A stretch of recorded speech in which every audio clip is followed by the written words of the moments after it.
নিশ্চিতভাৱে ক'ব লাগিব যে খুমটাৰ বিধায়ক মৃণাল শইকীয়াৰ প্ৰচেষ্টাত অসম চৰকাৰৰ জলসম্পদ বিভাগৰ বহু কোটি টকা ব্যয়েৰে ইতিমধ্যে খুমটাৰ বিভিন্ন প্ৰান্তত ধনশিৰি নদীৰ খহনীয়া ৰোধৰ ইতিমধ্যে ব্যৱস্থা গ্ৰহণ কৰিছে।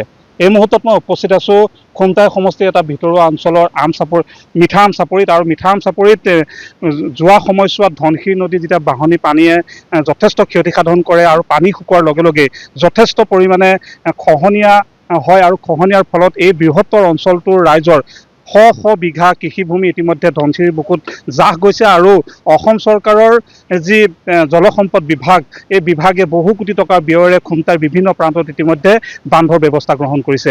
মিঠা আম চাপৰিত এই যি স্থানত উপস্থিত আছোঁ, সেই স্থানত আমি এটা পৰিৱেশ দেখুৱাইছোঁ। নিচেই কাষতে এই অঞ্চলৰ স্থানীয় লোকৰ ঘৰ, কৃষিভূমি, আৰু এই মুহূৰ্তত আমি এই পৰিৱেশটো দেখুৱাইছোঁ। প্ৰায় 90% কাম ইতিমধ্যে ইয়াতে সম্পূৰ্ণ হৈছে। স্থানীয় লোকসকল আছে, আমি স্থানীয় লোকসকলৰ পৰা প্ৰতিক্ৰিয়া ল'বৰ বাবে চেষ্টা কৰিম। দাদা, মই আপোনাৰ ওচৰলৈ আহিছোঁ। খুমটাই বিধায়ক মৃণাল শইকীয়াৰ প্ৰচেষ্টাত অসম চৰকাৰৰ জলসম্পদ বিভাগৰ প্ৰচেষ্টাত ইতিমধ্যে আপোনালোকে ইয়াতে বান্ধৰ ব্যৱস্থা গ্ৰহণ কৰিছে। যোৱা সময়ছোৱাত যথেষ্ট খহনীয়া হৈছিল, আপোনালোকৰ কৃষিভূমি নদীৰ বুকুত জাহ গৈছিল। কিমান সমস্যা হৈছিল আৰু এতিয়া এই বান্ধৰ ব্যৱস্থা গ্ৰহণ কৰাৰ পাছত কিমান সুবিধা হ'ব?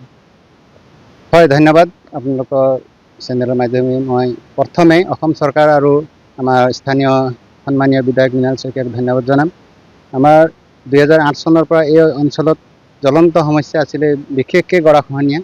যদিও আমাৰ পিছপৰা অঞ্চল, ৰাস্তা পদূলিও যদি নাছিলোঁ, তথাপিও আমি নিজৰ ঘৰ ভেটি উচ্চ নহয় হৈ আমি প্ৰতি বছৰ 2 ঘৰ 4 ঘৰ 5 ঘৰকৈ আমাৰ এই অঞ্চলৰ পৰা কমচে কম 30 ঘৰমান পৰিয়াল হস্তান্তৰ কৰিবলগীয়া হ'ল।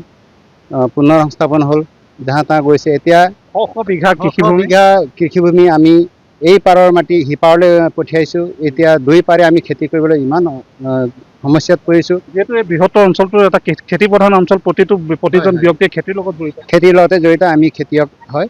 গতিকে আমাৰ ঘৰ ভেটিয়ে উচ্চ নোহোৱাৰ কাৰণে আমি বহুতবাৰ চৰকাৰক কাকতি মিনতি কৰিলোঁ, তথাপিও আমি ফল ধৰা নাছিলে।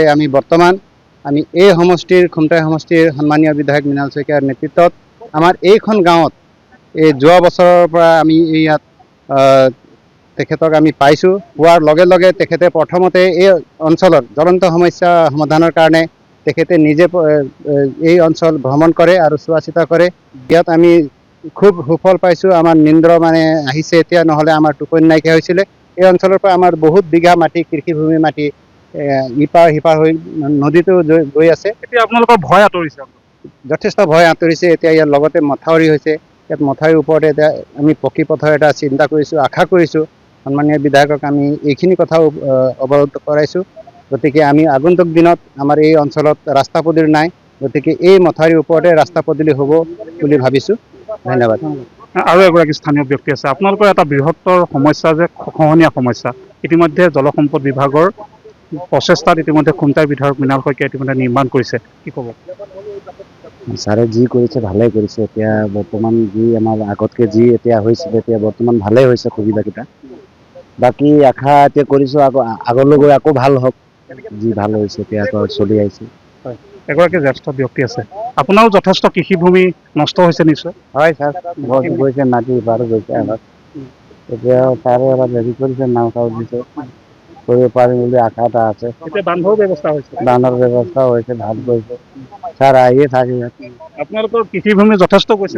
হয়, নদী পাৰ হৈ গৈছে। সুবিধা হ'ব? সুবিধা হ'ব। নিশ্চিতভাৱে মই কেমেৰা সহযোগীৰ জৰিয়তে দেখুৱাবৰ বাবে এবাৰ পুনৰ চেষ্টা কৰিছোঁ। এইখনেই হৈছে ধনশিৰি নদী, আৰু ধনশিৰি নদীৰ পাৰত এই মুহূৰ্তত বান্ধৰ ব্যৱস্থা গ্ৰহণ কৰিছে। আৰু বৃহত্তৰ অঞ্চলটোত খুমটাই, বটলিখোৱা, মিঠা আম চাপৰি, লেটেকু চাপৰি আদি অঞ্চলত ইতিমধ্যে খহনীয়াই যথেষ্ট কাল ৰূপ ধাৰণ কৰিছিল। আৰু ইতিমধ্যে খুমটাৰ বিধায়ক মৃণাল শইকীয়াৰ প্ৰচেষ্টাত ইতিমধ্যে 90% কাম, যি গৰাখহনীয়া বান্ধৰ কাম ইতিমধ্যে আগবাঢ়িছে। আৰু এই মুহূৰ্তত স্থানীয় লোকসকলে বিধায়কগৰাকীৰ লগতে জলসম্পদ বিভাগক ধন্যবাদ জ্ঞাপন কৰিছে।